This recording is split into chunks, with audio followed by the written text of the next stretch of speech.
আমাদের আন্দোলনটা সম্পূর্ণ কোটা বিরোধী, আমাদের বাইরের মাথা থেকে কেন রক্ত বেরোইছে এর প্রতিবাদে আজকে আমরা নরসিংদীতে এই ছাত্র সমাবেশ করতেছি। 16 জুলাই 2024 কোটা সংস্কার আন্দোলন ঘিরে দুপুর থেকে ঢাকা সিলেট মহাসড়কের নরসিংদীর জেলখানার মোড় অবরোধ করেন শিক্ষার্থীরা। বিকেল নাগাদ সেটি রূপ নেয় জনসমুদ্রে।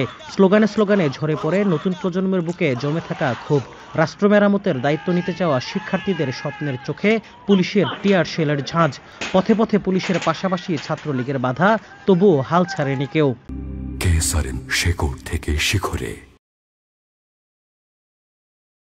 16 জুলাই যখন আমাদের নরসিংদীতে প্রথম আন্দোলনের সূত্রপাতটাই মূলত একটা ম্যাসিভ আন্দোলনের সূত্রপাত, সেক্ষেত্রে হচ্ছে প্রথমে আমাদের লোকেশন দেওয়া ছিল স্টেডিয়াম। সেখানে জড়ো হওয়ার সময় আমরা বিভিন্ন প্লে কার্ড নিয়ে গেছিলাম। যে সময় আপনার ঢাকা কেন্দ্রবিন্দু থেকে যে আন্দোলনের ডাকগুলো দেওয়া হয়, তখন থেকেই নরসিংদী সকল ছাত্র জনতারা ঐক্যবদ্ধ হয়ে আমাদের নরসিংদী জেলখানা মোড়ে তারা উপস্থিত হতে শুরু করে এবং ব্যাপক আন্দোলন গড়ে তোলে। 18 জুলাই বিকেলে স্ট্রেচারে করে নেওয়া হয় 15 বছরের কিশোর নরসিংদীর প্রথম শহীদ তাহমিদ ভুঁইয়ার মরদেহ। সেদিন কিছুক্ষণের জন্য হলেও থমকে গিয়েছিল নরসিংদী। তারপর জেলখানার মোড়ে মহাসড়কে নেওয়া হয় আরও শক্ত অবস্থান।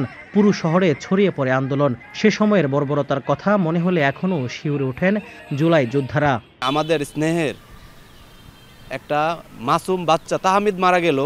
আমি যদি ওই দিনের ঘটনাটা আপনাদেরকে বলি, আপনাদের গা শিউরে উঠবে। আমাদের চোখের সামনে এই মাসুম ছেলেটাকে গুলি করে হত্যা করেছে। 18 তারিখ যেদিন তাহমিদ মারা যায় জেলখানা মোড়ে, যেখান থেকে ওকে গুলি করা হয়, ওই জায়গা থেকেই পুলিশ গুলি অনবরত করতেছিল। এখানে আমার শরীরেও গুলি লাগে, আমার হাতে লাগে, পেটে লাগে।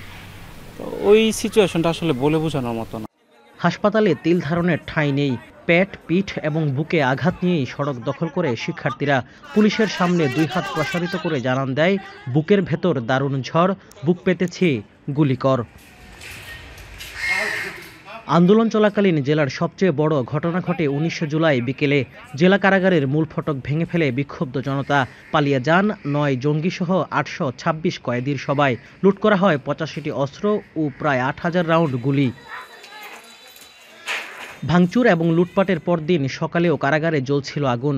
ফিরে আসেন আগের দিন পালিয়ে যাওয়া অনেক বন্দী। কয়েক মাস পর কারাগার সংস্কার হলেও এখনও উদ্ধার হয়নি 28টি অস্ত্র ও 6000-এর বেশি গোলাবারুদ। আত্মসমর্পণ এবং অভিযান করে ইতিমধ্যে কারাগারে ফেরানো হয়েছে 654 জন কয়েদিকে। তবে এখনও নরসিংদী কারাগার ঝুঁকিতে, জানান জেল সুপার। 826 জন কয়েদির মধ্য থেকে এ পর্যন্ত আমাদের 654 জনকে আমরা গ্রেপ্তার করতে, এবং তারা অনেকেই আছে গ্রেপ্তার হয়েছে, অনেকেই আছে তারা সারেন্ডার করে। আমাদের জেলখানা থেকে মোট 85টি অস্ত্র খোয়া গিয়েছিল। তার মধ্যে আমরা অলরেডি 57টি অস্ত্র আমরা উদ্ধার করতে সমর্থ হয়েছি। আমরা এটা চেষ্টা করছি সর্বোচ্চ নিরাপদ রাখার জন্য। কিন্তু যে বিষয়টা আপনাকে বললাম যে শুধু ওই 19 জুলাইয়ের মতো ঘটনা যে এটা নিরাপত্তার হুমকি তা না, এখানে মনের মাদকের বিষয় আছে, আরও কিছু বিষয় আছে। এই রাস্তার পর থেকে আমাদের ভিন্ন একেবারে রাস্তা এবং পেরিমিটার ওয়ালটা আপনি দেখছেন একেবারেই লাগোয়া। 36 জুলাই বিজয়ের খবরে জেলখানা মোড়ে উচ্ছ্বাসে যোগ দেয় হাজারো মানুষ। তবে এর আগে জেলায় 5 শতাধিক আহতের পাশাপাশি শহীদ হন অন্তত 20 জন।